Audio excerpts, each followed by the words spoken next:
ID Kannada movie release ಆಗಿದೆ ಎಂದು. ಇದೊಂದು crime mystery film S Narayan ಅವರು ಡೈರೆಕ್ಷನ್ ಮಾಡಿರೋ 50ನೇ ಫಿಲಮು. ಆದಿತ್ಯ ಅವ್ರಿಗೆ 25ನೇ ಫಿಲಮ್.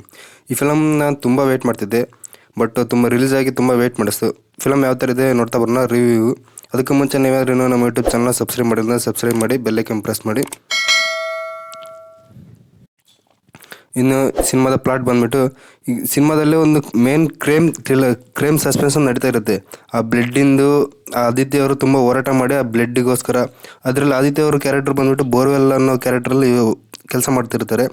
ಈ ಪಾತ್ರದಲ್ಲಿ ಅವರು ಆದಿತ್ಯ ಅವರು ತುಂಬ ಪಾತ್ರವನ್ನು ನಿಭಾಯಿಸ್ಕೊಂಡು ಕ್ರೈಮ್ ಸಸ್ಪೆನ್ಸ್ನ ಹುಡುಕ್ತಾ ಇರ್ತಾರೆ. ಇದರಲ್ಲಿ 5D ಫಿಲಮ್ನ ಅರ್ಥ ಮಾಡ್ಕೋಬೇಕಂದ್ರೆ ಒಂದೇ ಆ್ಯಂಗಲ್ ನೋಡಿದ್ರೆ ನಮ್ಗೆ ಯಾವುದೇ ಕಾರಣಕ್ಕೂ ಅರ್ಥ ಆಗಲ್ಲ. 5D ಅಂದ್ರೆ 5 ರೀತಿಯಲ್ಲಿ ನೋಡ್ಬೇಕು, ಆದರೆ ಅರ್ಥ ಆಗುತ್ತೆ. ಅಷ್ಟೊಂದು ಸಸ್ಪೆನ್ಸ್ ಥ್ರಿಲ್ಲರ್ನ ಇಟ್ಟಿದ್ದಾರೆ ಈ ಸಿನಿಮಾದಲ್ಲಿ. ಎಸ್ ನಾರಾಯಣ್ ಅವ್ರ ಫಿಲಮ್ ಅಂದ್ರೆ ಒಂಥರ ಫ್ಯಾಮಿಲಿ ಎಂಟರ್ಟೈನ್ಮೆಂಟ್ ಸಿನಿಮಾ. ಅದರಲ್ಲಿ ಇವರು ಫಸ್ಟ್ ಟೈಮ್ ಥ್ರಿಲ್ಲರ್ ಸಸ್ಪೆನ್ಸ್ನ ಟ್ರೈ ಮಾಡಿದ್ದಾರೆ. 50ನೇ ಫಿಲಮು ಪಕ್ಕಾ ಹಿಟ್ ಆಗುತ್ತಂತ ಎಲ್ಲರೂ ಭಾವಿಸಿದರು. ಬಟ್ ಫಿಲಮ್ ಅಂತೂ ತುಂಬ ಚೆನ್ನಾಗಿ ಡೈರೆಕ್ಷನ್ ಬಂದಿದೆ, ತುಂಬ ಚೆನ್ನಾಗಿದೆ ಫಿಲಮ್ ಅಂತೂ. ಇನ್ನು ಆದಿತ್ಯ ಪ್ರಭುದೇವ ಅಂತವರು ಅವ್ರ ಆ್ಯಕ್ಟಿಂಗ್ ಅಂತೂ ತುಂಬ ಚೆನ್ನಾಗಿ ಆ್ಯಕ್ಟಿಂಗ್ ಮಾಡಿದ್ದಾರೆ.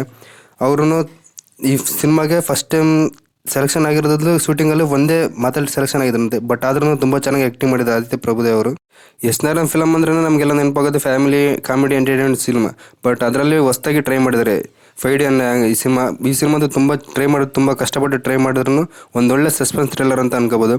ನೀವು ಟ್ರೈಲರ್ ನೋಡಿದಾಗ ಗಮನಿಸ್ಬೋದು, ಟ್ರೈಲರಲ್ಲಿ ಏನೂ ಅರ್ಥ ಆಗಿರಲ್ಲ. ಟ್ರೈಲರಲ್ಲೇ ಸಸ್ಪೆನ್ಸ್ ಕ್ರಿಯೇಟ್ ಮಾಡಿದ್ದಾರೆ.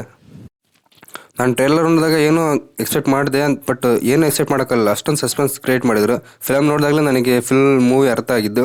ಬಟ್ ಫಸ್ಟ್ ಹಾಫಲ್ಲಿಂತೂ ಸ್ವಲ್ಪ ಕ್ರೈಮಿಂಗ್ ಮಿಸ್ಟರ್ ಎಲಿಮೆಂಟ್ಸು ತುಂಬ ಚೆನ್ನಾಗಿದೆ. ಸೆಕೆಂಡ್ ಹಾಫಲ್ಲಿ ಇನ್ನೂ ಸ್ವಲ್ಪ ಚೆನ್ನಾಗಿರ್ಬೇಕಂತ ಫೀಲ್ ಆಯಿತು. ಬಟ್ ಫೈನಲಲ್ಲಿ ಕ್ಲೈಮ್ಯಾಕ್ಸ್ ಅಂತ ತುಂಬ ಚೆನ್ನಾಗಿ ಪ್ಲ್ಯಾನ್ ಮಾಡಿದ್ದಾರೆ. ಬಟ್ ಹೀರೋ ಕ್ಯಾರೆಕ್ಟರ್ ಅಂತೂ ತುಂಬ ಕೂಲಾಗಿರುತ್ತೆ ಕ್ಲೈಮ್ಯಾಕ್ಸಲ್ಲಿ. ಬಟ್ ಮಿಕ್ಕಿದವ್ರ ಕ್ಯಾರೆಕ್ಟರ್ ಆರ್ಟಿಸ್ಟ್ ಎಲ್ಲರದೂ ಸ್ವಲ್ಪ ಟೆನ್ಷನ್ ತರೋ ಥರ ಕ್ಯಾರೆಕ್ಟರ್ನ ಚೇಂಜ್ ಮಾಡಿದ್ದಾರೆ ಸಿನಿಮಾದಲ್ಲಿ. ನೋಡಿದ್ರೆ ನೀವು ಮತ್ತೆ ನೋಡ್ಬೇಕನ್ನೋ ಸಂದರ್ಭ ಬರುತ್ತೆ, ಆ ಥರ ಫೀಲ್ ಮಾಡಿದ್ದಾರೆ ಕ್ಲೈಮ್ಯಾಕ್ಸಲ್ಲಿ. ಇನ್ನು ಮ್ಯೂಸಿಕ್ ಕಂಪೋಸ್ ಮಾಡಿದ್ರೆ ಎಸ್ ನಾರಾಯಣ್ ಅವರು ಕಂಪೋಸಿಷನ್ ಮಾಡಿದ್ರು ಎಸ್ ನಾರಾಯಣ್ ಅವರು ತುಂಬ ಚೆನ್ನಾಗಿ ಕಂಪೋಸ್ ಮಾಡಿದ್ದಾರೆ. ಬಟ್ ಇನ್ನೂ ಸ್ವಲ್ಪ ಬೆಟರ್ ಆಗಿರ್ಬೇಕಂತ ಫೀಲ್ ಆಯಿತು. ಇನ್ನು ನೆಗೆಟಿವ್ ಪಾಯಿಂಟ್ಸ್ ಬಗ್ಗೆ ಹೇಳಿದ್ರೆ, ಬಟ್ ಸ್ಕ್ರೀನ್ ಪ್ಲೇ ಪ್ರೆಸೆಂಟೇಷನ್ ಇನ್ನೂ ಸ್ವಲ್ಪ ಚೆನ್ನಾಗಿ ತೋರಿಸಿದ್ರೆ ಚೆನ್ನಾಗಿರುತ್ತೆ ಅಂತ ಫೀಲ್ ಆಯಿತು. ಫಸ್ಟ್ ಹಾಫಲ್ಲೇ ಸ್ವಲ್ಪ ಕನ್ಫ್ಯೂಸ್ ಮಾಡ್ತಾರೆ, 5D ಅನ್ನೋ ಕ್ಯಾರೆಕ್ಟರ್ ಬಗ್ಗೆ ಸ್ವಲ್ಪ ಕನ್ಫ್ಯೂಸ್ ಮಾಡ್ತಾರೆ. ಸೆಕೆಂಡ್ ಹಾಫಲ್ಲಿ ಸ್ವಲ್ಪ ಇನ್ನೂ ಬೆಟರ್ ಆಗಿದ್ದರೆ ಚೆನ್ನಾಗಿರುತ್ತೆ ಅಂತ ಫೀಲ್ ಆಯಿತು. ಇನ್ನು ಬ್ಯಾಕ್ಗ್ರೌಂಡ್ ಮ್ಯೂಸಿಕ್ ಅಲ್ಲಲ್ಲಿ ಸ್ವಲ್ಪ ಡೌನ್ ಆಯಿತು. ಇನ್ನೂ ತುಂಬ ಚೆನ್ನಾಗಿ ಕೊಡ್ಬೋದಿತ್ತು, ಬಟ್ ಟ್ರೈ ಮಾಡಿದ್ದಾರೆ. ಇನ್ನೂ ಸ್ವಲ್ಪ ಬೆಟರ್ ಕೊಡಿದ್ರೆ ಇನ್ನೂ ಚೆನ್ನಾಗಿರೋದು ಫಿಲಮ್, ಇನ್ನೂ ಚೆನ್ನಾಗಿರೋದು ಅಂತ ಫೀಲ್ ಆಯಿತು.